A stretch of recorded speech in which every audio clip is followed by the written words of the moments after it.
Hello everyone. I was going to make my daily post, but it got really long, and even printing it, I struggled to get it on one page. And so I thought I would make a video, and not a very long one, but just one to share some of these points.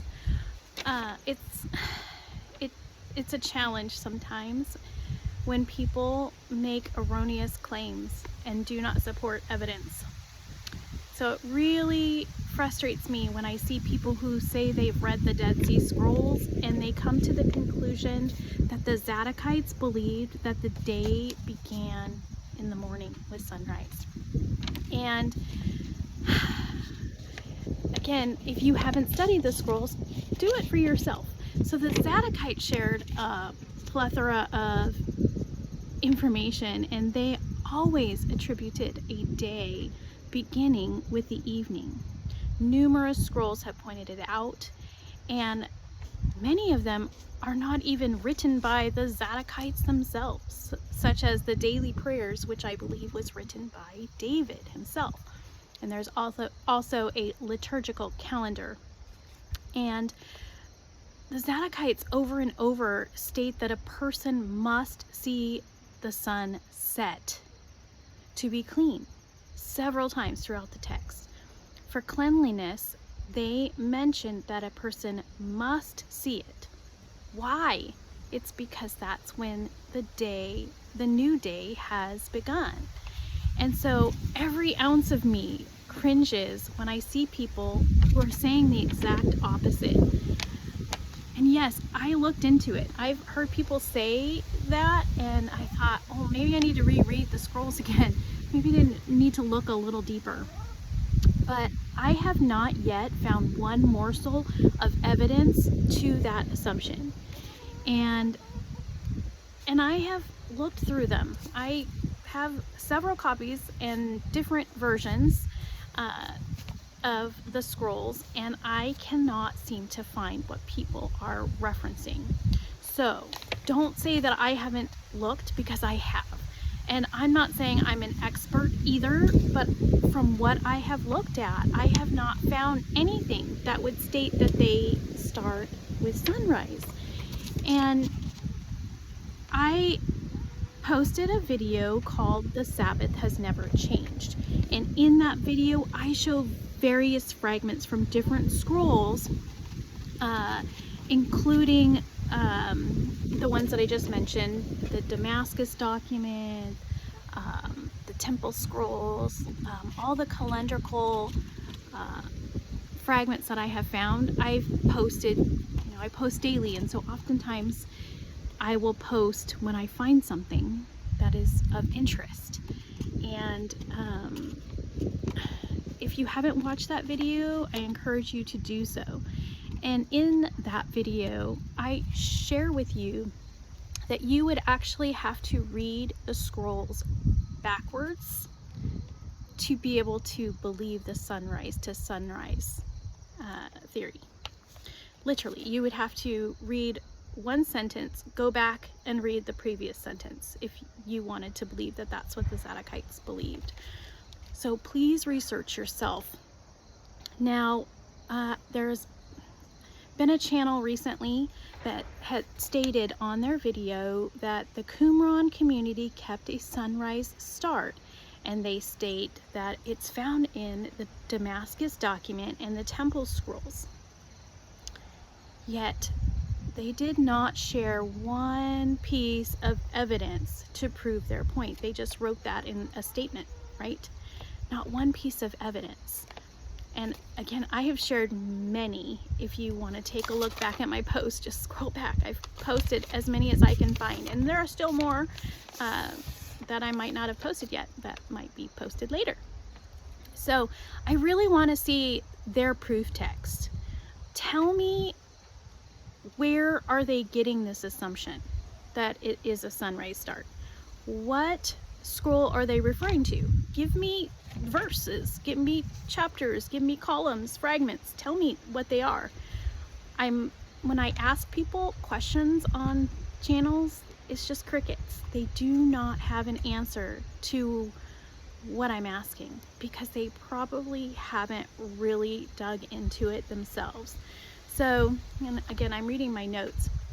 So some people might tell me, well, Tina, there are translators and experts out there who will tell you that the Zadokites and the Qumran calendar is actually a sunrise to sunrise. And again, where are they finding that? I'm hearing that assumption. So let me not get off track. Okay, so there are the translators of the New Translation by Wise, Abegg, and Cook also fall short on some descriptions, and they can't always prove what they're saying to their readers. For example, they make some poor assumptions because they don't know Torah, prophecy, or who the Messiah really is. For example, they try to find contemporaries for the wicked priest and the teacher of righteousness. So they try to find leaders or enemies of that time that the scrolls were written and put those names in there. So, oh, it must have been Antiochus or Janneus or that person or that person, when in reality, the wicked priest is our adversary. The teacher of righteousness is our Messiah. But they're trying to tell you, oh, the teacher of righteousness must have been the leader of the Qumran sect at that time. No. So even the translators are getting it wrong. And I'm not saying Tina's always right. I'm not. But I've read the scrolls, and this is my understanding.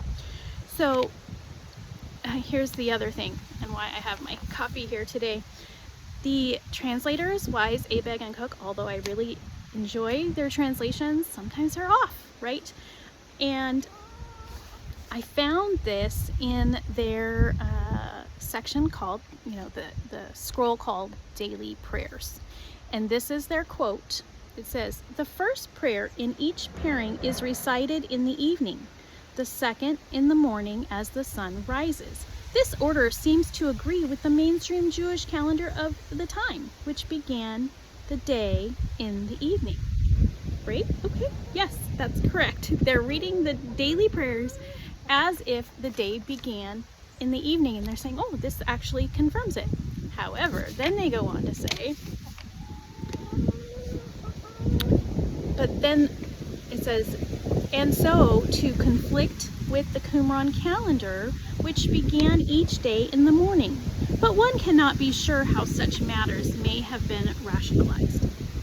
So they state that that text seems to begin in the evening for all these daily prayers that the priests are supposed to do.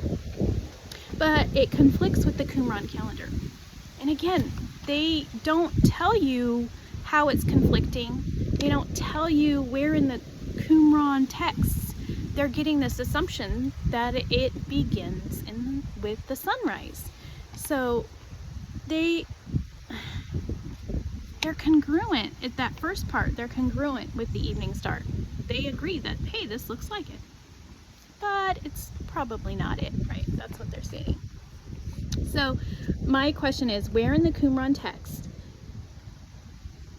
can they tell me, where in the Qumran text does it state that it begins in the morning? None of the calendrical texts that I have in my possession, and again, I have other versions, none of them state that there is a morning start. None of the calendrical texts that I have in my possession. They do not share where they're getting the data to support this assumption. Again, examples are needed. So my last little note here is, yes, we start our days when we wake up and the sun comes up. That's daylight hours, right? We can't really do work in the middle of the night because we don't have daylight, right? So yes, our daylight hours effectively begin when we wake up in the morning. But the Father initiated a 24-hour day for our day. And every text in here that I can find shows that it begins in the evening. And again, I have looked into what other people have given me for scriptural texts, but yet I haven't found anything in the scrolls that tell me that. And the ones in the scriptural texts that they've given me, they don't hold water, I'm sorry. But anyway, let me see what else I had in here. So I wrote, okay, so the next part here, it says, the priests began in the evening of the Sabbath with the evening prayer and sacrifice, and that is in several texts. Then they do the morning prayer and sacrifice and officiate for the whole day. The next priest then comes in. So this is described in several texts in that exact order. So there are priestly cycles, and it says they come in while the other one's leaving. They don't make any eye contact. They don't even see each other, but they're coming in while the others are leaving. They switch guard of the priests around 6 p.m., often known as the transition hour. The new priest came in around 7 p.m. to be ready to officiate the first duties for the evening. This was also called the first watch. So they called this the 8th day. And again, I'm getting directly from here. They called it the 8th day. So if you begin Friday evening when you're coming in, and you go all the way to Friday evening you're leaving, that's an 8-day procession. So they weren't in there for 7 days. It was actually the 8th day. They were leaving on the 8th day. And it's described in detail. So one is leaving on the 8th day of his service, Friday evening, which is the beginning of Sabbath, Saturday, to Friday evening equals 8 full days of service. So my point here is, don't just regurgitate what you're hearing someone say, even if it's a channel you like, even if it's me. Go and look into it for yourself. If, 2 or 3 witnesses, that's what you need, right? 2 or 3 witnesses. I mean, give me a couple examples. If you have studied the scrolls and you think that you have indeed found some examples, I'm willing to look at it. When I read my scrolls, I mean, you've seen my screenshots that I have writings in columns, I underline things, and so when I see something that is a topic that often comes up, I put it on the side so that I can scroll through real quick and find everything in the text that applies to, for example, evening to evening, or sunset, when sunset is mentioned, or anything that's mentioned, if it's a